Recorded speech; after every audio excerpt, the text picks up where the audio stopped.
Hi everyone, welcome back to the channel. This is Ikram Iman और आज हम पढ़ने वाले हैं लेसन नंबर 13 यानी कि ये यूनिट नंबर 4 का पार्ट नंबर 5 होने वाला है, colonialism and nationalism in India का। बेसिकली इसके लास्ट वाले वीडियो में हमने डिस्कस किया था कम्युनलिज्म इन इंडियन पॉलिटिक्स के बारे में। वो वीडियो नहीं देखा है आपने तो एक बार आप जाकर उसको पहले देख लीजिए। मतलब ये है कि इंडिया की पॉलिटिक्स में जो कम्युनलिज्म का जो बीज है वो किस तरीके से बोया गया, उसकी कंप्लीट प्रोसेस हमने लास्ट वाले वीडियो में डिस्कस की थी। इस वीडियो में भी हम वही चीज़ का एक्सटेंशन डिस्कस करने वाले हैं। ऑलरेडी ये सब चीज़ें आपने ऑलरेडी सुनी है, the two nation theory, negotiation over partition. तो ये सब चीज़ें जो है हम डिस्कस करने वाले हैं। तो इस चैप्टर में आप क्या समझने वाले हो कि देखिए, आप बहुत सारी चीज़ें समझने वाले हो। तो आप समझोगे टू नेशन थ्योरी के बारे में, उसके बाद आप समझोगे कि पार्टीशन के बारे में क्या निगोशिएशन हुआ, और कॉन्स्टिट्यूएंट असेंबली जो बनी थी, आपको पता है इंडिया के जो कॉन्स्टिट्यूएंट असेंबली बनी थी जो कि कॉन्स्टिट्यूशन को फॉर्म करती है, वो कैसी बनी थी। और लीग था, जो मुस्लिम लीग था, उसका क्या रिएक्शन था। Gandhi and India of his dream, मतलब गांधी जी क्या सपना देखते थे इंडिया के बारे में। ब्रिटिश रूल किस तरीके से खत्म हुआ और पार्टीशन किस तरीके से हुआ, और पार्टीशन के कॉन्सिक्वेंसेस क्या हुए। ये सारी चीज़ें जो है हम इस पर्टिकुलर वीडियो में डिस्कस करने वाले हैं। So let's get started. अब समझते हैं कि ये वीडियो में कि देखिए, सबसे पहले तो शुरुआत करते हैं। आपको बहुत अच्छे से पता है कि जो इंडिया का पार्टीशन था, ये वर्ल्ड का लार्जेस्ट माइग्रेशन माना जाता है। एक बहुत ज़्यादा ड्रास्टिक जो है स्टेप था, क्योंकि इसमें दोनों भी जो है पार्टीज बहुत ज़्यादा सफ़र करती है। और एक बहुत हॉरिफिक इंसिडेंट माना जाता है इंडियंस एंड पाकिस्तानीज दोनों के लिए। करीबन 500,000 लोग मारे गए, यानी 5 लाख लोग मारे गए। 10 मिलियन पीपल, यानी 10 मिलियन पीपल, ठीक है, आप समझ सकते हो 10 मिलियन कितना बड़ा नंबर होता है। करीबन 1 करोड़ लोग डिस्प्लेस हो गए अपने घरों से, और कितने चिल्ड्रन और विमेन जो है वो मारे गए। ठीक है, उनको जो है मतलब आप देखोगे किस तरीके से, अगर आपने कोई मूवी देखी है पार्टीशन के ऊपर, नहीं देखी है तो देखना, उसमें आपको पता चलेगा किस तरीके का ट्रॉमा हुआ करता था जब एक जगह से जो है लोग जो है दूसरे कंट्री में जो है लोगों को मार मार के ट्रेन में भर भर के लोगों को भेजा जाता था। तो इतना ज़्यादा जो है ये ट्रॉमा जो है, ये जो है लोगों के पार्टीशन में जो लोगों ने सहा है।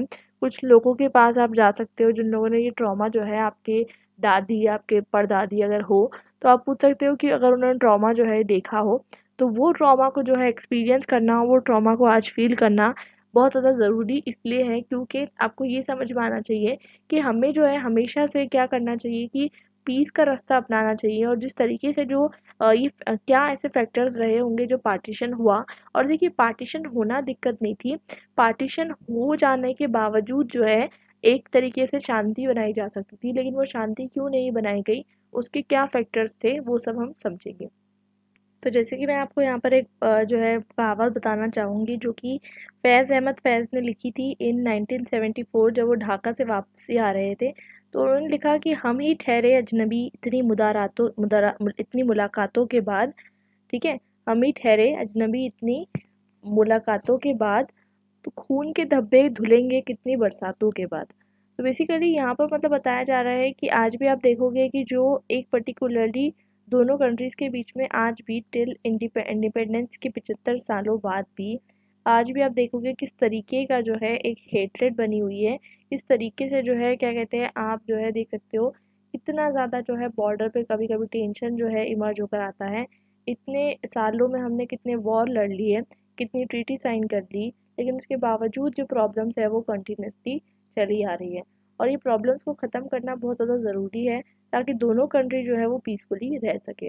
अब हम शुरुआत करते हैं ये समझने की कि ये जो पूरी टू नेशन थ्योरी है, इसकी शुरुआत कैसे होती है। तो यहाँ पर आपको बताया जा रहा है कि उस टाइम पर जो कि तो सर सैयद अहमद खान जो है अलीगढ़ स्कूल के फाउंडर थे। स्टार्ट करते हैं। ठीक है, आपको पता है एक बहुत ज़्यादा जो है सोशल रिफॉर्मर के रूप में काम करते हैं। इसके बाद हम देखेंगे पोएट अल्लामा मोहम्मद इकबाल, जिन्होंने जो है कोट दिया था कि सारे जहां से अच्छा हिंदुस्तान हमारा। ठीक है, उसके अलावा जो है हम देखेंगे मोहम्मद अली जिन्ना, जिनको क्या बताया जाता था कि सरोजिनी नायडू द्वारा इनको हिंदू मुस्लिम का एक तरीके का एम्बेसडर बता दिया गया था, हिंदू मुस्लिम यूनिटी का एम्बेसडर बताया गया था। तो ये जो नेशनलिस्ट लीडर्स थे, कहीं न कहीं आप देखोगे कि धीरे-धीरे ये जो है क्या कहते हैं, इनको माना जाता है कि इन्होंने जो है पॉलिटिकल प्लान दिया पाकिस्तान को बनाने के लिए। लेकिन सुमित सरकार जो बोलते हैं कि सुमित सरकार का मानना है कि ऐसा नहीं है, ठीक है? तो सुमित सरकार एक ऑफ कोर्स सी बात है, हिस्टोरियन है, पॉलिटिशियन है, वो मतलब क्या कहते हैं, उन्होंने आपने उनकी बुक पढ़ी होगी, colonialism in India, nationalism in India के बारे में। तो बेसिकली वो बताते हैं कि जो टू नेशन थ्योरी है ये जो है पर्टिकुलरली ये मुस्लिम लीडर्स के द्वारा जो है इस तरीके से नहीं दी गई थी जिस तरीके से जो है लोगों ने इसको इम्प्लीमेंट कर दी। वो बताते हैं कि ब्रिटिशर्स जो है उस टाइम पर बहुत ज़्यादा जो है लोगों को इंस्टिगेट कर रहे थे, ठीक है। और फाइनली जो है उस टाइम पर जब पाकिस्तान का स्लोगन एक्सेप्ट किया गया लाहौर सेशन में मुस्लिम लीग की 1940 के अंदर, उस टाइम पर जो है बहुत ज़्यादा इंस्टिगेशन जो है वो ब्रिटिशर्स के द्वारा किया गया था।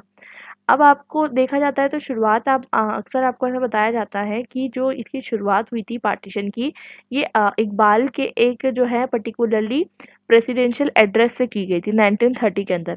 लेकिन उसको भी गलत तरीके से बताया जाता है, मतलब ये बताया जाता है कि इकबाल जो थे, मोहम्मद इकबाल, वो सिर्फ ये कहते हैं कि मुझे एक north West Indian Muslim state चाहिए, ठीक है। मतलब बेसिकली वो बताते हैं कि एक ऐसा स्टेट चाहिए जहाँ पर मुस्लिम्स रहे। वो इंडिया पाकिस्तान की मतलब इंडिया पाकिस्तान के बारे में बात ही नहीं करते, Pakistan was defined very later. तो बेसिकली वो जो बोलते हैं कि हमें सिर्फ north West Indian Muslim state चाहिए जहाँ पर थोड़ा सा रिलेटिव ऑटोनॉमी मिल जाए, ठीक है। क्योंकि क्या रहेगा, यूनिटी इज़ पावर। तो बेसिकली अगर हर जगह जो है प्रोविंसेस में डिवाइडेड रहेंगे, क्योंकि उस वहाँ पर नॉर्थ वेस्ट जो कि आज का एरिया है सिंध का, बलूचिस्तान का, लाहौर का, तो वो ऑफ कोर्स सी बात है इंडिया का हिस्सा था। तो वो हिस्से में जो है मेजॉरिटी मुस्लिम्स रहते थे, थोड़े से जो है आज के टाइम में जो बांग्लादेश वाला एरिया है वहाँ रहते थे, और बाकी जो है स्कैटर्ड थे।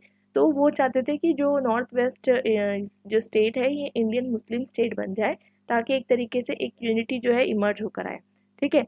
तो बेसिकली वो एक पोएट थे और एक पैट्रियोट थे, ठीक है। उन्होंने जो है वो मतलब पैट्रियोटिक थे वो देश के प्रति। तो बेसिकली उनका कभी ऐसा वो नहीं था मकसद कि वो क्या करे, एक अलग नेशन की बात करे। तभी तो वो कहते हैं कि सारे जहां से अच्छा हिंदुस्तान हमारा, और बहुत सारी चीज़ें। तो बेसिकली उनका मकसद था नहीं कि वो एक अलग तरीके के नेशन की बात करे। लेकिन ये जो उन्होंने डिमांड की थी ना, जैसे कि डॉक्टर बी आर अम्बेडकर भी डिमांड कर रहे थे SC ST के लिए एक सेपरेट इलेक्टोरेट की, तो वैसे ही इन्होंने तो सेपरेट इलेक्टोरेट की बात नहीं की। इन्होंने बस इतना कहा कि एक हमें स्टेट चाहिए जिसमें हम जो है रिलेटिवली थोड़ा सा ऑटोनॉमस स्टेट। तो बेसिकली यहाँ पर जो है ये सिर्फ और सिर्फ जो है बात कर रहे थे एक इंडियन फेडरेशन की। जैसे कि आज के टाइम पे भी आपने देखा है कि कितने स्टेट्स जो है इंडिया के इंडिपेंडेंस की बात बने। आप देखिए झारखंड का फॉर्मेशन, ठीक है। तो ट्राइबल मूवमेंट हुआ, झारखंड का फॉर्मेशन हुआ। आप देखिए आप देखिए जो नॉर्थ ईस्टर्न स्टेट्स है उनका डिवीजन किस तरीके से होता है इंडिपेंडेंस के बाद। आप कोई भी एग्जांपल ले लीजिए, जो आंध्र प्रदेश का जो मूवमेंट चला था, ठीक है, सेपरेट आंध्रा का, ठीक है। तो वो मूवमेंट चला था कि हमें जो है अलग आंध्रा चाहिए, फिर आंध्र प्रदेश जो है तेलंगाना से अलग हुआ। तो वो मतलब बहुत सारे अलग अलग मूवमेंट्स चले हैं। तो बेसिकली अपना एक सेपरेट ऑटोनॉमी के लिए बहुत सारे मूवमेंट चले हैं। और इंडिया को जो है फेडरल कंट्री इसलिए बताया जाता है क्योंकि जो रीजनल डिमांड होती है, रीजनल डिमांड को फुलफिल करने का काम एक फेडरल कंट्री का होता है। तो बेसिकली ये जो डिमांड्स किए जा रहे थे, तो वो उस टाइम पर भी वो यही डिमांड करते हैं, लेकिन उसको फिर बाद में जाकर बहुत ज़्यादा जो है चेंज कर दिया जाता है। अगर हम बात करें कि ओरिजिनली ये आइडिया कहाँ से निकल कर आया है, तो आप देख सकते हैं कि चौधरी रहमत अली की ग्रुप था एक पंजाबी मुस्लिम स्टूडेंट्स का कैम्ब्रिज में। तो वो बताते हैं कि सिर्फ एक आइडिया देते हैं। वो 1933-1935 में उनका आइडिया भी इतना कोई सीरियसली लिया नहीं गया था उस टाइम पर। तो बेसिकली उस टाइम पर उनका आइडिया सीरियसली नहीं लिया गया था, और मतलब ऐसा वो बोल रहे थे कि हमें जो है एक तरीके का सेपरेट नेशनल स्टेटस चाहिए जिसका नाम रहेगा पाकिस्तान। पाकिस्तान, पाकिस्तान नहीं, जो पाकिस्तान मतलब कैसे, पाकिस्तान मतलब पंजाब, ठीक है, उसमें अफगान प्रोविंस, कश्मीर और सिंध और बालूचिस्तान। तो उस टाइम पर किसी ने भी इसको सीरियसली नहीं लिया, ठीक है। अब पर्टिकुलरली जो है ये जो टू नेशन थ्योरी जो है, ये टू नेशन की शुरुआत कैसी हुई। तो टू नेशन की शुरुआत जो है बेसिकली आपको बताया ना कि अल्लामा इकबाल ने जो है एक प्रेसिडेंशियल एड्रेस लिया था मुस्लिम लीग का 29 दिसंबर 1930 में, जब उन्होंने सिर्फ और सिर्फ एक नॉर्थ वेस्टर्न फ्रंटायर प्रोविंस की डिमांड की थी इंडिया के ऑटोनॉमी के अंदर। लेकिन वो डिमांड को जो है धीरे धीरे बाद में जाकर थोड़ा थोड़ा चेंज कर करके जो है लोगों ने यूज़ किया, ठीक है, स्पेशली ब्रिटिशर्स ने। तो यहाँ पर आपको देखने को मिलता है कि 1937 का इलेक्शन होता है, ठीक है। तो बेसिकली क्या होता है, ये मैंने आपको बताया था कि जो इलेक्शन होता है, जो फर्स्ट इलेक्शन माना जाता है, फर्स्ट प्रोविंशियल इलेक्शंस होते हैं, क्योंकि 1935 का गवर्नमेंट ऑफ इंडिया एक्ट हमने पढ़ा था, आपको मैंने समझाया था, उसमें इलेक्शंस करने के लिए कहा गया था। तो वहाँ पर जो है मुस्लिम्स जो है मुस्लिम लीग जो पार्टी है वो हार जाती है। और जो पंजाब के भी जो एरिया होता है, पंजाब मतलब आज का पंजाब नहीं, आपको समझ में आना चाहिए उस टाइम का पंजाब, जिसमें मतलब पाकिस्तान का पंजाब भी हो और इंडिया का पंजाब भी हो। तो बेसिकली वो जो पंजाब वाला एरिया है वहाँ पर भी मुस्लिम लीग पावर में नहीं आ पाती, क्योंकि ऑफ कोर्स सी बात है माइनॉरिटी होने के कारण। तो बेसिकली ये जो आइडिया था कि माइनॉरिटी होने के कारण जो है वो अल्दो पूरे फ्रीडम स्ट्रगल में साथ में रहती है लेकिन फिर भी वो पावर में नहीं आ पाती। इसलिए कहीं ना कहीं लोगों को लगता है कि हमें जो है लीडरशिप को बचाने के लिए हमें ज़रूरत है कि हम जो है यूनिफाई कर सकें मुस्लिम को। ठीक है। तो बेसिकली यहाँ पर जो है इस टाइम पर जो है मोहम्मद अली जिन्ना जो है सोचते हैं कि नहीं, अब हमें जो है क्या कहते हैं क्या करना चाहिए। जो मोहम्मद इकबाल ने जो एक आइडिया दिए है क्या करने का, एक नॉर्थ वेस्टर्न फ्रंटायर प्रोविंस बनाने का, उसको आइडिया को वो क्या करेंगे, एक नेशन स्टेट के रूप में बनाएंगे। ठीक है। तो बेसिकली उस टाइम पर वो चाहते थे कि जो पूरा एक जो स्टेट है, जो स्टेट बन जाए, वो कौन सा स्टेट बन जाए, पंजाब का, सिंध का, बालूचिस्तान का, नॉर्थ वेस्टर्न फ्रंटायर प्रोविंस का। ठीक है। तो बेसिकली तो उनको इंस्पिरेशन कहाँ से मिली, इकबाल से मिली। ठीक है। तो बेसिकली लेकिन इकबाल का जो आइडिया था वो बहुत डिफरेंट था as compare to the idea of Mohammad Ali Jinnah. तो बेसिकली जो जिन्ना का आइडिया था वो आइडिया भी क्यों आया, बिकॉज आपको देखने को मिल रहा है कि इतना ज़्यादा फ्रीडम स्ट्रगल होने के बावजूद जो दोनों कम्युनिटी साथ में काम कर रही थी, लेकिन 1937 का जो इलेक्शन था उसमें कहीं ना कहीं मुस्लिम लीग की बहुत बुरी हार होती है, बिकॉज वो लोग जो है वोट नहीं कलेक्ट कर पाते। और इसी वजह से जो है ये आइडिया होना कि अगर एक सेपरेट जो है इलेक्टोरेट तो नहीं, लेकिन अगर सेपरेट अगर एक नेशन बन जाए तो वहाँ पर जो है कहीं ना कहीं मुस्लिम्स अपने व्यूज़ है उसको एक्सप्रेस कर पाएंगे। अदरवाइज जो है उनके जो व्यूज़ है वो कहीं ना कहीं मेजोरिटी में दब जाएंगे, बिकॉज आपको पता होगा कि democracy leads to the phenomena of majoritarianism. ठीक है। अब उसके बाद हम बात करते हैं कि 1940 के अंदर 22 मार्च के अंदर एक जो फेमस जो वो कोट करते हैं जिन्ना, वो बताते हैं कि हिंदू एंड मुस्लिम दोनों अलग अलग कम्युनिटी से बिलोंग करते हैं और दोनों जो है अलग अलग तरीके से रहते हैं। ठीक है। तो बेसिकली वो बोलते हैं कि उनका ठीक है भले ही वो लोग 1000 साल से साथ में रह रहे हैं, लेकिन इसका मतलब ये नहीं है कि वो लोग जो है उनकी लाइफ का जो स्ट्रक्चर, उनका कस्टम, उनका जो सब कुछ बहुत डिफरेंट है। तो बेसिकली वो बताया जाता है और वो बहुत अच्छे से बोलते हैं। वो देखिए वो बताते हैं कि it is extremely difficult to appreciate why our Hindu friends fail to understand the real nature of Islam and Hinduism. तो बेसिकली वो बताना चाहते हैं कि वो फ्रेंड्स जैसे रेफर करते हैं हिंदू हिंदू पीपल को, और वो बोलते हैं कि भाई आप जो है समझने की कोशिश क्यों नहीं कर रहे हो। देखिए इंडिया अगर एक नेशन में रहेगा तो वो कहते हैं कि हो सकता है कि प्रॉब्लम्स आए। ठीक है। तो बेसिकली वो चाहते थे, वो इस तरीके का जो है नेशन चाहते थे कि दोनों भी नेशन के बीच में एक बहुत ज़्यादा जो है हारमोनियस रिलेशनशिप बन के रहे। ठीक है। तो बेसिकली एक पाकिस्तान रहे, एक इंडिया रहे, लेकिन दोनों भी रिलीजन जो है आपस में जो है क्या कहते हैं बड़े ही साथ में रहे, बहुत अच्छे से हारमोनियस रिलेशनशिप जो है वो एक साथ मना कर रखें। ठीक है। और ऐसा करने से क्या फ़ायदा होगा, क्योंकि एक ही बात है कि अगर दो अलग अलग रिलीजन, दो अलग अलग इंटरेस्ट, दो अलग अलग फिलोसफी साथ में रहेंगे और पॉलिटिक्स जब चलेगी, डेमोक्रेसी की बात आती है। देखिए इंडिया में बहुत टाइम से बहुत सारे रूल चल रहे थे लेकिन डेमोक्रेसी का रूल नहीं था। ठीक है। डेमोक्रेसी का रूल जब आ जाएगा तो डेमोक्रेसी में क्या होता है, 100 में से 80 लोगों ने किसी एक चीज़ को वोट दिया और 20 लोगों ने अलग चीज़ को वोट दिया, तो जो 80 लोग हैं वही जीतेंगे। तो वही चीज़ को ध्यान में रखते हुए जिन्ना ये कहते हैं कि एक अलग नेशन बनाने से ये फ़ायदा होगा कि हमें जो है क्या कहते हैं हम लोग अब आपस में जो है पीस में रह सकते हैं। ठीक है। तो इस तरीके से वो जो है डिमांड करते हैं। और देखिए टू नेशन थ्योरी मतलब क्या होता है, देखिए नेशन आपको पता होना चाहिए क्या होता है। नेशन एक ऐसे लोगों से बन के बनता है जिनके इंटरेस्ट, जिनकी एथनिसिटी, जिनकी रिलीजन तो नहीं आप कह सकते, लेकिन जितनी इनकी एथनिसिटी, जिनका कल्चर सेम होता है। तो बेसिकली यहाँ पर ये बताया जाता है कि दो अलग अलग फेथ के लोग साथ में नहीं रह सकते, बिकॉज दोनों के रिलीजन में बहुत ज़्यादा डिफरेंस आ जाता है in terms of language, culture, ethnicity. तो बेसिकली दोनों जो है साथ में नहीं रह सकते। तो बेसिकली ये जो एक आइडिया था, ये आइडिया जो है क्या कहते हैं जिन्ना द्वारा जो है दिया गया था। और ये भी उन्होंने जो है वेगली नहीं दिया था, ये उनको रिजल्ट्स में दिखा। 1937 का जब इलेक्शन हुआ तो वो उनको दिखा कि एक पर्टिकुलरली जो मुस्लिम्स है वो पावर में नहीं आ पा रहे हैं। तो इसलिए वो कहीं ना कहीं जो है क्या कहते हैं इस पर्टिकुलर थ्योरी को कॉइन अप करते हैं। लेकिन लेकिन एक चीज़ समझने वाली बात है कि उस टाइम पे उनकी सब मुस्लिम जो है उनके साथ नहीं देते। तो बेसिकली उस टाइम पर जो है फिर इकबाल जो है, इकबाल जो कि earlier north western frontier province की बात कर रहे थे, ठीक है। तो बेसिकली वहाँ पर नॉर्थ वेस्टर्न फ्रंटियर प्रोविंस की बात कर रहे थे, तो फिर बाद में जाकर वो भी मान लेते हैं और वो बोलते हैं कि हमें एक जो है पैन इस्लामिक नेशनहुड चाहिए, ठीक है, जहाँ जिससे ना थोड़ी शांति बनी रहे। और इनफैक्ट जो है आपको देखने को मिलेगा कि कुछ हिंदू कम्युनलिस्ट थे, वो लोग भी चाहते थे कि इंडिया जो है वो डिवाइड हो जाए। तो बेसिकली जो हिंदू कम्युनिस्ट थे, जैसे कि टू नेशन थ्योरी के जो प्रोपाउंडर थे, ठीक है, जिसमें हिंदू महासभा के अंदर जो है लीडरशिप थे, जैसे कि विनायक दामोदर सावरकर, ठीक है, वो जो है पार्टीशन ऑफ इंडिया को जो है वो तो अपोज करते थे, बट वो ये ज़रूर मानते थे कि इंडिया जो है वो एक नहीं है। मतलब वो कहीं ना कहीं बोलते थे कि इंडिया जो है यूनाइटेड नहीं है, होमोजेनस नहीं है। इंडिया में दो नेशन है, एक हिंदू का नेशन है, एक मुस्लिम का नेशन है, लेकिन पार्टीशन नहीं होने देंगे बोलते थे। लेकिन वो बोल रहे थे कि टू नेशन है, अलग अलग नेशन है। तो बेसिकली टू नेशन थ्योरी से एग्री करते थे। और ऑफ कोर्स ही बात है कि जो आइडिया था टू नेशन थ्योरी का, वो ब्रिटिशर्स की डिवाइड एंड रूल पॉलिसी से और ज़्यादा जो है फ्यूल अप हुआ। जैसे देखा जाता है सेपरेट इलेक्टोरेट का इंट्रोडक्शन करना मुस्लिम्स के लिए, और जो कि 1909 में आया। उसके बाद 1919 में उसको एक्सपांड किया गया। उससे कहीं ना कहीं कम्युनल पॉलिटिक्स शुरू होने लग गई, और कई कई पर आपको देखने को मिलता है कम्युनल राइट्स भी शुरू हो गए, ठीक है। और फिर आपको देखने को मिलता है कि पाकिस्तान रिजोल्यूशन ऑफ 23 मार्च 1940, वो बोलते हैं कि हमें ऑटोनॉमी चाहिए।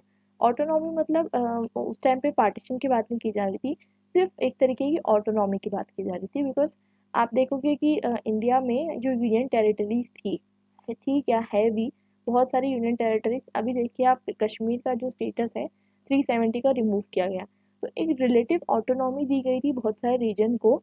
और अभी भी यूटीज जो होती है, ठीक है, तो यूटीज को थोड़ा सा रिलीजियस मतलब थोड़ी सी ऑटोनॉमी दी जाती है। तो बेसिकली वो जो ऑटोनॉमी दी जाती है वो इसलिए दी जाती है ताकि वहाँ के जो रीजनल डिमांड है ना, उसको कहीं ना कहीं लेजिटिमाइज किया जा सके। तो वैसे ही उस टाइम पर भी ऑटोनॉमी की डिमांड जो है वो की जा रही थी। अब लेकिन डिमांड को जो है ऑटोनॉमी से बदल कर माउंटबेटन जब प्लान आया, तो माउंटबेटन प्लान आपको पता है कब आया, 1947 में। उन्होंने जो है पार्टीशन को फॉर्मलाइज कर दिया, ठीक है। और ब्रिटिशर्स ने जो है फ्यूल अप किया कि नहीं नहीं पार्टीशन कर लो, पार्टीशन कर लो। अब देखिए उनका उनका क्या मोटिव था वो जाने, ठीक है, ब्रिटिशर्स का क्या मोटिव था इंडिया को पाकिस्तान और इंडिया में डिवाइड करने का, वो जान सकते हैं। लेकिन बेसिकली वो लोग क्या चाहते थे, क्योंकि वो तो कंट्री छोड़कर जा रहे थे, लेकिन वो लोग क्या चाहते थे कि पार्टीशन क्यों हो सकता था वो थोड़ा और सोच रहे होंगे आगे का। वो सोच रहे होंगे कि इंडिया एंड पाकिस्तान अगर साथ में रहेंगे तो एक ज़्यादा इमर्जिंग इंडिया जो है एक इमर्जिंग पावर बन सकता है, ठीक है, तो इसलिए हम इनको अलग करके चल जाते हैं। या क्या सोच के उन्होंने जो है इस प्लान को जो है एक्सेप्ट किया, वो उनको ही पता है। तो ये जो फाइनल प्लान जो था पार्टीशन का, ये जिन्ना द्वारा भी एक्सेप्ट किया गया, सेकुलरिस्ट द्वारा भी एक्सेप्ट किया गया। बेसिकली ये प्लान क्या था, देखिए प्लान ये था कि जो पंजाब है, पंजाब आप इमेजिन कर लीजिए, और बंगाल, बंगाल आपको पता है इंडिया के मैप में, ठीक है। तो वो बंगाल की जो लेजिस्लेटिव असेंबली है, पंजाब की जो बंगाल लेजिस्लेटिव असेंबली है, वो लोग मिलेंगे, ठीक है, दो ग्रुप में मिलेंगे, एक हिंदू और एक मुस्लिम। वो लोग पार्टीशन के लिए वोट करेंगे। अगर मेजोरिटी आए, मेजोरिटी लोग पार्टीशन के लिए वोट कर रहे हैं, तो ये प्रोविंसेस जो है पार्टीशन हो जाएगा इनका। क्योंकि देखिए बंगाल का पार्टीशन पहले हुआ था, आप देखोगे जो हिंदू मुस्लिम में, और फिर आप देखोगे बंगाल मतलब कौन सा बंगाल, जिसमें असम आ रहा है, जिसमें क्या कहते हैं बहुत सारा पार्ट ऑफ छत्तीसगढ़ आ रहा है, बहुत सारा पार्ट ऑफ वेस्ट बंगाल, बांग्लादेश, ठीक है, त्रिपुरा, ये सब जो पूरा पार्ट है ना, ये पूरा बंगाल है उस टाइम का। तो ये पूरा बंगाल, और जो यहाँ पर जो है हमारा जो पंजाब है, तो पंजाब और जो नॉर्थ वेस्टर्न फ्रंटियर प्रोविंस है, जिसके अंदर पूरा का पूरा आपका पाकिस्तान आ रहा है प्रेजेंट डे, थोड़ा बहुत पार्ट ऑफ पंजाब आ रहा है, थोड़ा बहुत पार्ट ऑफ क्या आ रहा है, थोड़ा बहुत पार्ट ऑफ आप देखोगे कि हरियाणा वगैरह भी आपको देखने को मिलता है। तो बेसिकली वो लोग डिसाइड करेंगे। अब होता क्या है कि दोनों भी जो है वोट करते हैं, तो वोटिंग में ये आता है कि आपको जो है क्या कहते हैं क्या करना है, पार्टीशन होना है। तो पार्टीशन के अंदर दो डोमिनियन और दो कॉन्स्टिट्यूएंट असेंबली क्रिएट होगी, ठीक है। और सिंध जो रहेगा, सिंध खुद के डिसीजन लेगा, ठीक है, इस तरीके का डिसीजन लिया गया था। अब देखिए वहाँ पर क्या होता है कि 16 अगस्त को 1946 को जिन्ना जो है डायरेक्ट एक्शन डे जो है शुरुआत करते हैं, डायरेक्ट एक्शन डे की। तो बेसिकली जो कांग्रेस थी उन्होंने एक्सेप्ट कर लिया था डोमिनेंट स्टेटस, बोल दिया था चलो ठीक है दोनों भी अलग अलग हो जाएंगे। तो डायरेक्ट एक्शन डे मतलब शुरुआत करनी है किसकी, माइग्रेशन की।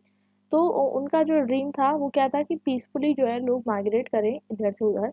लेकिन हुआ ये कि कैसे खुद ब खुद जो लोग जो है माइग्रेशन करने में कम्युनल हॉलोकॉस्ट क्रिएट करने लग गए।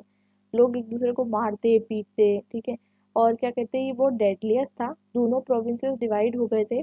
और बेसिकली जो बंगाल और पंजाब था, दोनों भी प्रोविंसेस के अंदर क्या होने लग गया, बहुत ज़्यादा रायट क्रिएट होने लग गए। Rapes, bloodshed, destruction of property, ये सब कुछ होने लग गया। और बंदोपाध्याय जो है, ठीक है, तो बंदोपाध्याय बताते हैं कि ऐसा माना जाता है, ऐसा लग रहा था जैसे कि on this day that all hello was let lose on Calcutta. तो जो कलकत्ता था उस टाइम पर पूरा जो है, पूरी हेल जो है उस टाइम पे कलकत्ता जो है पूरा हेल बन चुका था। तो बेसिकली उस टाइम पर आपको देखने को मिलता है कि डिफरेंट डिफरेंट जो है लोग जो है अलग अलग तरीके से अपने अपने इंटरेस्ट के लिए जो है लड़ रहे थे। तो देखिए उस टाइम पर क्या होता है कि जो मुस्लिम थे वो चाहते थे पीसफुल एक तरीके का हड़ताल रखना, ठीक है। वो चाहते थे मीटिंग करना, ठीक है, और डिमॉन्स्ट्रेशन करना। वो समझाना चाहते थे कि क्या ज़रूरत है पाकिस्तान को बनाने के लिए, जैसे कि जो गांधी जी ने इतना टाइम स्ट्रगल किया उसी तरीके से, जैसे कि हड़ताल कर करके, तो वैसे ही वो जो है हड़ताल करके बताना चाहते थे कि पाकिस्तान की क्या ज़रूरत है। और जो कैबिनेट मिशन प्लान है उसको रिजेक्ट करने की क्या रीजंस है, ये जो है बताने के लिए एक तरीके का हड़ताल रखना चाहते थे। लेकिन उसके अपोज में क्या हुआ कि कुछ जो इवेंट था ये गलत चला गया। और जो है लोगों ने गलत समझ लिया और शुरुआत हो गई एक ऐसे हॉलोकॉस्ट की जो कि बहुत ज़्यादा बिगेस्ट रिलीजियस अनरेस्ट माना जाता है उस टाइम का। तो कम्युनल रायोट्स होने लग गए ढाका में, नावखली में, त्रिपुरा में, बारिसाल में। और ये बहुत ज़्यादा जो है इसको हम ग्रेट कलकत्ता किलिंग भी कहते हैं, ठीक है। और इस तरीके की जो है शुरुआत हो गई। तो उस टाइम पे जब इस तरीके की शुरुआत हो गई तो ऐसा माना जाता है कि उस टाइम पर जो है पर्टिकुलरली लोगों ने जो है अपने आप को बांट लिया और कम्युनल पोलराइजेशन शुरुआत हो गई। तो क्रिस्टोफर जेफरोलॉट बताते हैं कि पूरा का पूरा जो नॉर्थ इंडिया है वो जो है कम्युनल बिल्डअप से जो है सफ़र करता है। तो बेसिकली यहाँ पर ये होता है कि डिफरेंट कम्युनिटीज अपने आप को ऑर्गेनाइज करने लग गई थी। जैसे कि हिंदूज जो है अपने आप को आरएसएस में और आर्य समाज में, हिंदू महासभा में ऑर्गेनाइज कर रहे थे। और ये महाराष्ट्र में, बिहार में, दिल्ली में, हिमाचल प्रदेश में, सेंट्रल प्रोविंसेस में उस टाइम पे बहुत स्ट्रॉन्गर थे। और जैसे कि बंदोपाध्याय बताते हैं कि ये जो धीरे धीरे जो आग लगी थी ना कलकत्ता से, वो पूरी तरीके से पूरे देश में फैल गई, ठीक है। तो बेसिकली धीरे धीरे ये पूरे देश में ये आग फैल जाती है। और फिर देखेंगे आप कि किस तरीके से जो लोग हैं ये लोग जो है मास किलिंग करना शुरू कर देते हैं। अब उस टाइम पर फिर ब्रिटिश गवर्नमेंट क्या करती है, तो ब्रिटिश गवर्नमेंट क्या करती है, प्लान प्रोड्यूस करती है जो कि माउंटबेटन प्लान कहलाता है, जो कि 3 जून 1947 को निकल कर आता है। वो प्लान के अकॉर्डिंग क्या होता है, बंगाल और पंजाब का जो पार्टीशन हो जाता है, जिसको हम पार्टीशन प्लान भी कह सकते हैं, जिसको आप जो प्लान कहना है कह सकते हो। तो बेसिकली ब्रिटिश गवर्नमेंट जो है पार्टीशन को जो है वो अप्रूव कर देती है, ठीक है। और वो बोलती है कि जो भी गवर्नमेंट रहेगी उसको हम डोमिनेंट स्टेटस देंगे, दोनों कंट्री को खुद की सॉवरेनिटी मिलेगी, ऑटोनॉमी मिलेगी, और दोनों अपना अपना कॉन्स्टिट्यूशन भी बनाएंगे, ठीक है। और मैंने आपको पहले बताया था कि प्रिंसली स्टेट्स जो थे उनको चॉइस दी गई थी, आप इंडिया ज्वाइन करो, आप पाकिस्तान ज्वाइन करो, ठीक है, आपकी मर्जी, ठीक है। बेसिकली आपकी जो मर्जी हो, लेकिन आप जो है जो करना चाहो कर सकते हो, और either you can remain independent, ठीक है। तो बेसिकली उस टाइम पे जितने भी लीडर्स थे उन लोगों ने जो है एक्सेप्ट कर लिया कि चलो पार्टीशन जो है वो एक्सेप्ट किया जाए। तो नेहरू, जिन्ना, सरदार बलदेव सिंह, ठीक है, उन्होंने जो है प्लान को एक्सेप्ट कर लिया और फिर फाइनली उनको मान लिया, ठीक है। तो बेसिकली वो जो है जिन्ना ने कहा था कि जो मुस्लिम्स जो है पाकिस्तान को जो है अपोज कर रहे हैं, वो बाकी की ज़िंदगी जो है क्या गुजारेंगे, कैसे गुजारेंगे, वो जो है वो गुजारेंगे by proving loyalty to India. मतलब वो ये पूरी ज़िंदगी उनकी यही बताने में निकल जाएगी कि वो इंडिया के प्रति लॉयल थे, ठीक है। तो बेसिकली ये जो है उनका स्टेटमेंट रहता है 1945 में। तो जैसे कि मैंने आपको पहले बताया कि वो प्रोविंशियलिज्म नहीं चाहते थे, क्योंकि प्रोविंशियल इलेक्शंस जो हुए थे उसके अंदर जो है मुस्लिम लीग हार जाती है। इसलिए वो चाहते थे कि एक तरीके से जो है अब पूरी तरीके का ऑटोनॉमस जो है क्या बन जाए, इंडिपेंडेंट मुस्लिम मेजोरिटी पाकिस्तान बन जाए। अब हम बात करते हैं कि निगोशिएशन क्या हुए थे पार्टीशन के ऊपर एंड इंडिपेंडेंस के ऊपर, ठीक है। तो बेसिकली यहाँ पर हमको देखने को मिलता है कि इंडिपेंडेंस आज भी आप मनाते हो, इंडिपेंडेंस डे मनाते हो, ठीक है, ठीक है, लेकिन बेसिकली हम जितने भी जो सर्कमस्टेंसेस हुए थे उसको भूल जाते हैं, ठीक है। तो उस टाइम पर जो सर्कमस्टेंसेस हुए थे, बहुत सारी कंट्रोवर्सीज जो है आज भी जो है हम देखते हैं सॉल्व नहीं हुई है। क्यों इतने सारे जो है कम्युनल राइट्स होने लग गए थे, बहुत सारे जो है क्या कहते हैं हमें जो है पर्टिकुलरली चीज़ें जो है आज भी हम सॉल्व नहीं कर पाते। जैसे कि प्रोफेसर बिपिन चंद्र बताते हैं, दो क्वेश्चन बताते हैं। वो बताते हैं कि एक तो कि ब्रिटिशर्स ने फाइनली क्विट क्यों किया, ठीक है, वो चाहते थे तो इंडिया पे जो है रूल कर सकते थे। और दूसरी चीज़ ये कि कांग्रेस ने पार्टीशन क्यों एक्सेप्ट कर लिया। देखिए कांग्रेस जो है पार्टीशन चाहती तो नहीं एक्सेप्ट करती, लेकिन कांग्रेस ने पार्टीशन जो है एक्सेप्ट कर लिया। तो बेसिकली क्यों एक्सेप्ट किया, और ब्रिटिशर्स ने जो है क्यों पार्टीशन के मतलब क्यों जो है इंडिया में क्विट कर दिया। तो देखिए इस दो क्वेश्चन का आंसर देने के लिए अलग अलग स्कूल ऑफ थॉट अलग अलग आंसर दे सकती है। तो इम्पीरियल स्कूल ऑफ थॉट क्या बताती है, इम्पीरियल स्कूल ऑफ थॉट बताती है कि जो इंडिपेंडेंस था ब्रिटिशर्स ने जी है वो क्यों दी है, क्योंकि उस टाइम पर ब्रिटिशर्स का मकसद ही ये था कि ब्रिटिशर्स जो है वो क्या कहते हैं आपको इंडिपेंडेंस देकर चल जाए, ठीक है, और आपको जो है गवर्नमेंट बनाना सिखा दे, ठीक है। और पार्टीशन तो इसके कारण हुआ क्योंकि हिंदू मुस्लिम के बीच में जो है बहुत टाइम से जो है नफरत थी, ऐसा वो बताने की कोशिश करते हैं। और कहीं न कहीं जो मुस्लिम लीग है और इंडियन नेशनल कांग्रेस साथ में मिलकर जो है एग्री नहीं कर पाए कि पावर किस तरीके से ट्रांसफ़र होगी, इसकी वजह से पार्टीशन हुआ। ये इम्पीरियल स्कूल ऑफ थॉट का मानना है। लेकिन प्रोफेसर बिपिन चंद्र बहुत ही अच्छे से इस बारे में बताते हैं, आप ध्यान से समझना। तो यहाँ पर वो बताने की कोशिश करते हैं कि जो Congress had a two fold task, ठीक है, कांग्रेस का 2 काम थे। अब देखिए कांग्रेस कब से बनी थी, 1885 से, ठीक है। उन वो बताते हैं कि टू फोल्ड टास्क था। उनका काम ये था कि सब लोगों को एक साथ लेकर आना एक नेशन में, ठीक है, और इंडिपेंडेंस जो एक तो सब लोगों को एक साथ लेकर आना, क्योंकि उस टाइम पे इंडिया बहुत सारे क्लासेस कम्युनिटीज़ ग्रुप में बटी हुई थी। तो उनका नेशन बिल्डिंग का काम था। आपको पता है इंडिया कभी बोला जाता है नेशन था, लेकिन इंडिया कभी नेशन था नहीं, ठीक है। India was a nation in making. 18 and 19 century में इंडिया को नेशन बनाने की प्रोसेस चली आ रही थी, क्योंकि इंडिया नेशन इसलिए नहीं था क्योंकि अलग अलग कम्युनिटीज अलग अलग जगह पे रहती थी। तो बेसिकली कोई नेशन जैसा कोई भाव नहीं था।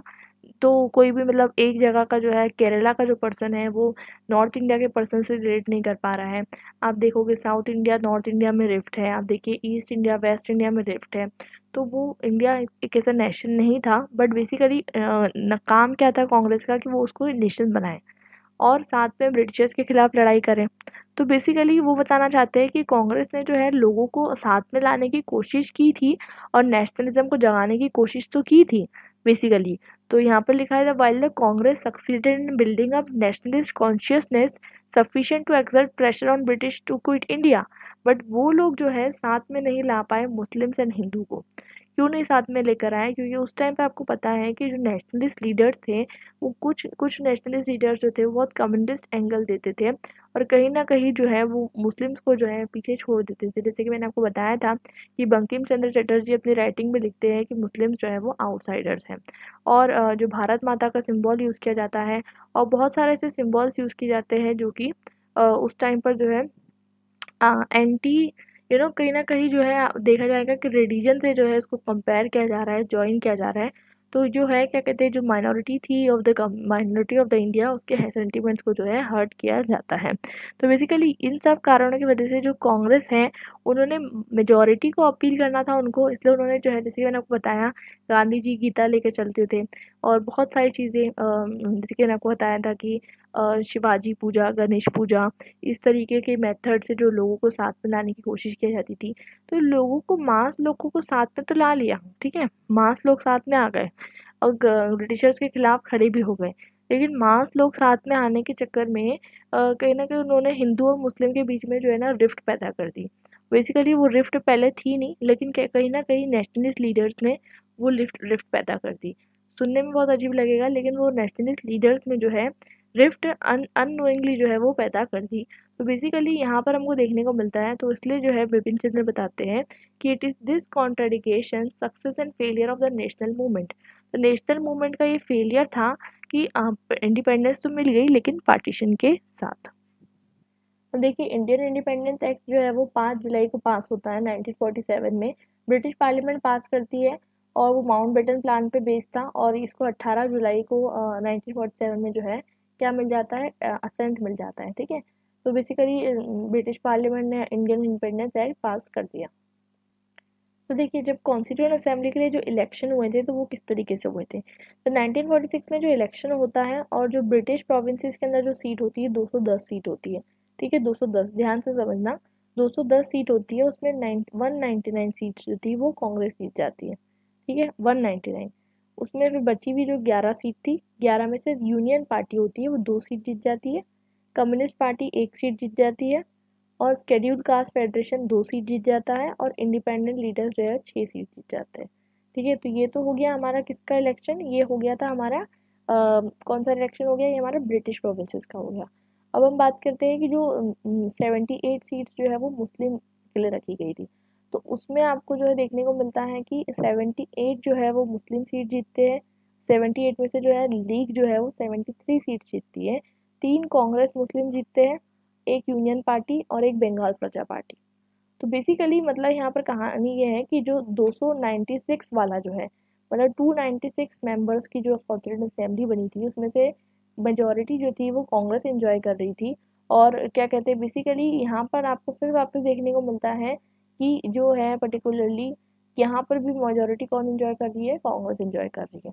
तो बेसिकली यहाँ पर आपको देखने को मिलेगा कि इससे जो है बहुत ज़्यादा जो है नाराज़गी पैदा हो जाती है अगेंस्ट मुस्लिम लीग के अंदर। नॉट टॉकिंग अबाउट कि जो लीग थी, मुस्लिम लीग थी, उन्होंने अपने आप को सक्सेसफुली जो है मतलब 442 सीट जीत चुके थे out of 509 seat in Muslim provinces.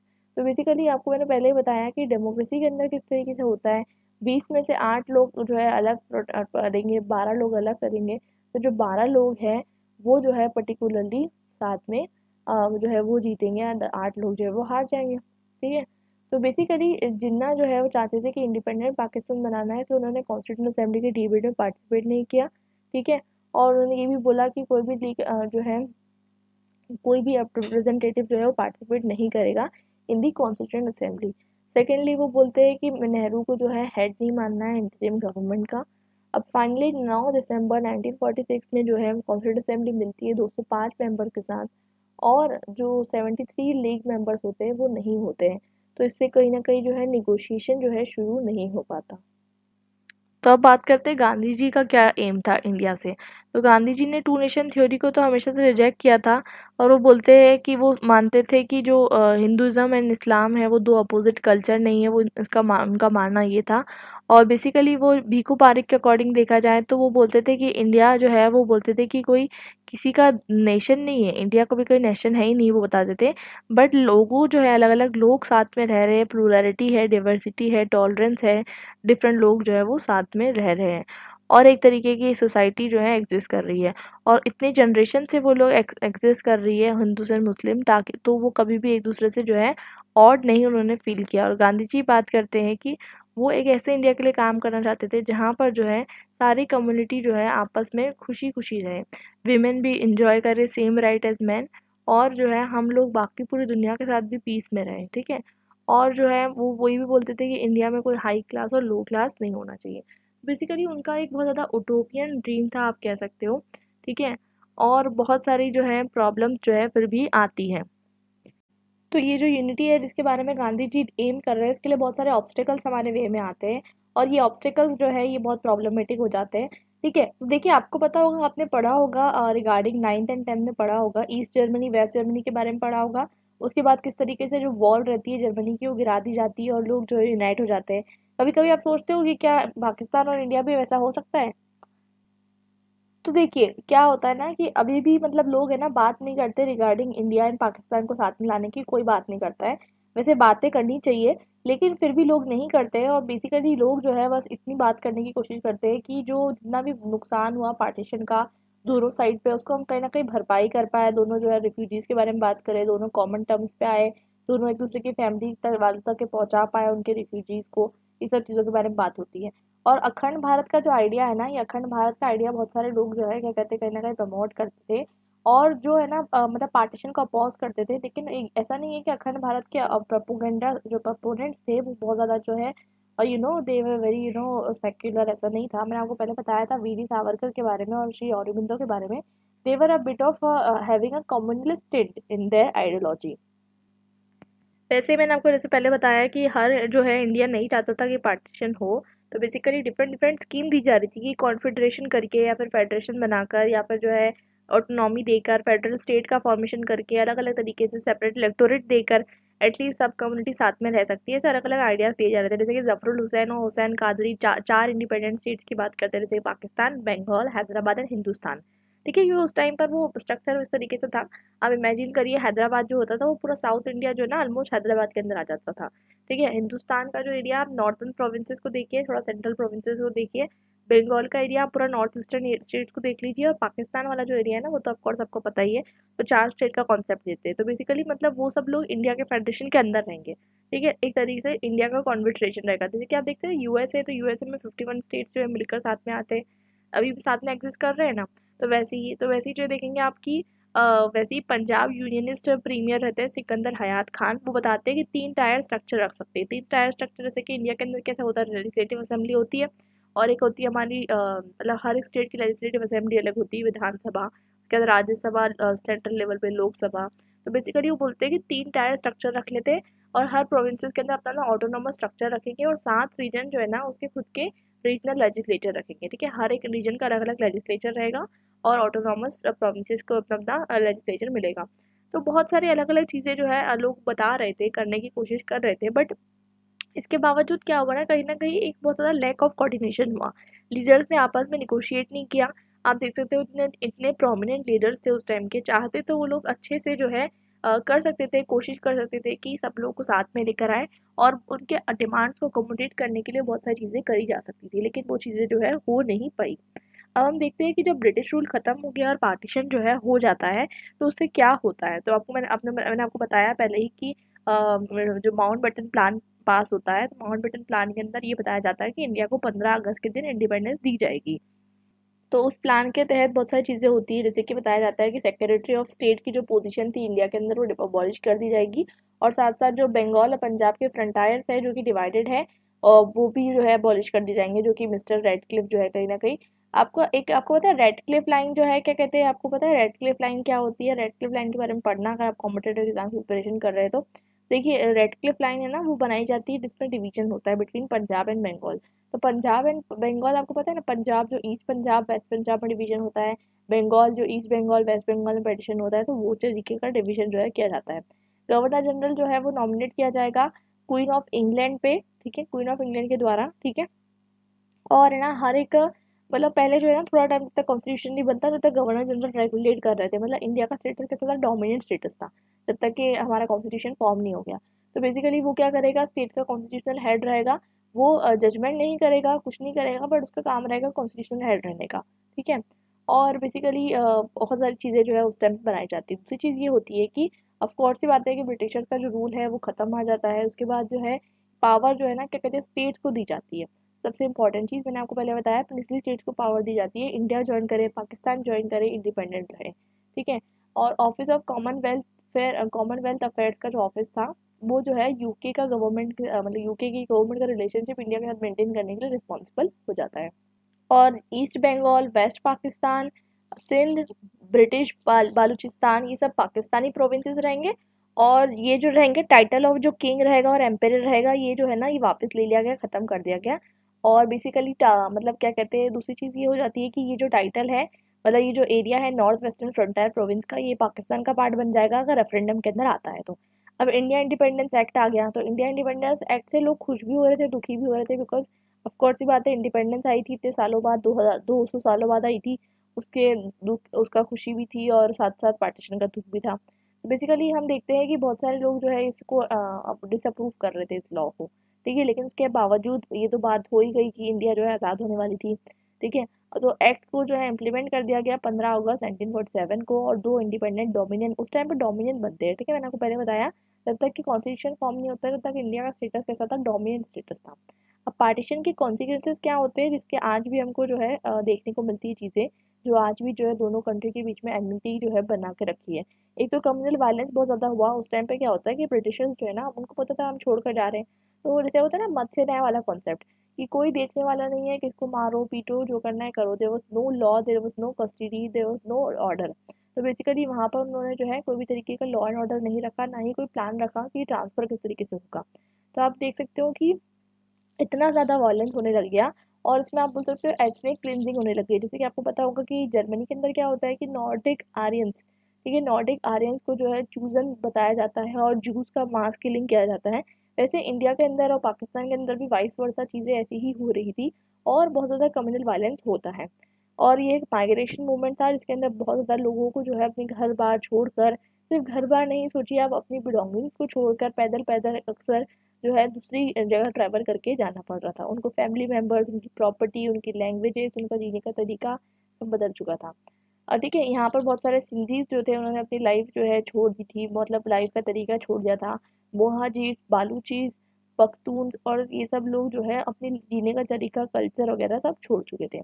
अब बात करते हैं रिफ्यूजी की, तो दोनों साइड से जो भी लोग अपना घर बार छोड़कर आए हैं, नॉट वॉलंटरीली, बिकॉज देखिए इतना टाइम था नहीं कि वॉलंटरीली लोग जाएंगे, तो अक्सर लोग जो है नहीं जाना चाहते थे, चाहते थे कि काश ऐसा कुछ हो जाए कि हमें नहीं जाना पड़े, इसलिए वो नहीं जाते थे। लेकिन लोगों ने भगाया, लोगों ने उन्हें मार के भगाया, और है ना क्या कहते हैं, भागना उनको पड़ा वहाँ से। तो बेसिकली ज्ञानेंद्र पांडे जो है अंदाज़ा लगाते हैं कि करीबन करीबन जो है 3,30,30,000 मुस्लिम जो है वो वॉयलेंस से डर कर पाकिस्तान के लिए निकल गए, और करीबन 5 लाख नॉन मुस्लिम जो है वो जो है 1947 1948 के अंदर आते हैं इंडिया के अंदर, दिल्ली वाले एरिया में रहने के लिए।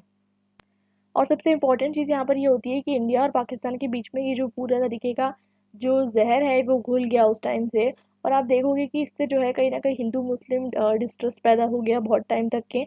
और आप देखोगे कि इससे क्या होता है ना, अभी कंटेम्प्रेरी टाइम पे आप देखोगे, और इसको आप जो है कर्व कर सकते हो, ये आपके हाथ में है। आइडेंटिटी पॉलिटिक्स जो है वो शुरू हो गया है बेस्ड ऑन रिलीजन।